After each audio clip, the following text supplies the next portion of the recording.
Mon expérience, c'est que pour peu que les réformes soient bien expliquées, bien pensées, bien avec une bonne pédagogie, qu'on en comprenne le sens, que les gens comprennent ce qui vont devenir dans ces réformes et pourquoi on les fait, les grandes réformes qui font du sens sont souvent plus faciles, aussi faciles à mener qu'une série de petites réformes.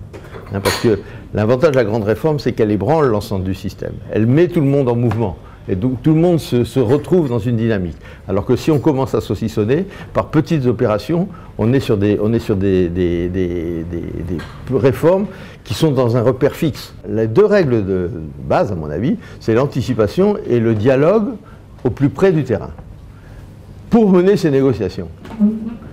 Les syndicats sont venus me voir, ils m'ont dit, vous vous rendez compte, c'est quand même un dossier d'importance nationale. Hein. Vous êtes en train de nous expliquer que notre métier va progressivement disparaître. Peut-être pas quand même, mais c'est vrai que c'est important. Alors, nous, on voudrait négocier avec le ministre. Pas négocier avec le ministre. Bon, on va négocier avec vous. Non, non, pas avec moi. Ouais, elle commence à être un peu désespérée. Et alors, avec le directeur du métro. Non, non, pas avec le directeur du métro. Avec qui? Avec le futur patron de la ligne 14, qui lui aussi a été désigné 3 ans à l'avance. C'est lui qui va négocier. Vous le connaissez, il connaît le métier, il a ma confiance, il a votre confiance, il sait l'organisation dont il va avoir besoin, c'est lui qui va faire marcher le truc après, c'est lui qui négocie. Souvent les gens disent oui d'accord, il faut changer, mais tout en restant nous-mêmes. Hein. Je dis non, non, non, non. C'est pas changer tout en restant soi-même, il faut changer pour rester soi-même. Parce que si vous ne changez pas dans un monde qui change, vous n'êtes plus vous-même.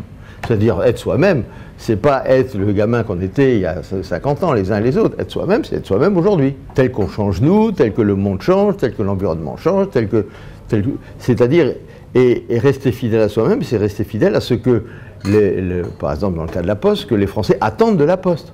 Hein, si la Poste donne encore les services d'il y a 50 ans, ce n'est plus la Poste. En tout cas, ce n'est plus la Poste qu'attendent les Français.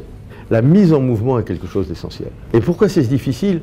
Souvent, je donnais l'exemple à mes cadres, quand j'allais leur parler comme ça, ouais, mais c'est difficile. Vous savez, prenez une fusée. À quel moment la fusée déploie le plus d'énergie? C'est quand elle ne bouge pas, au décollage. Ah, évidemment, c'est désespérant. On est la gomme, rien ne se passe. Sauf qu'elle décolle. Et après, moins de poids de carburant, moins de résistance de l'air, de moins en moins d'énergie pour aller de plus en plus vite. Et bien, une entreprise, c'est pareil. Je pense que cette manière de conduire les campagnes présidentielles en s'appuyant sur un catalogue de mesures, souvent excessivement précises, est le début de la défiance à venir. Bon, pourquoi? Parce que dans aucune entreprise, on dirait, voilà les 50 mesures que je vais prendre dans les 5 ans qui viennent. On donnerait des objectifs, on dirait des choses, on parlerait un peu de la méthode, mais on ne dirait jamais ça.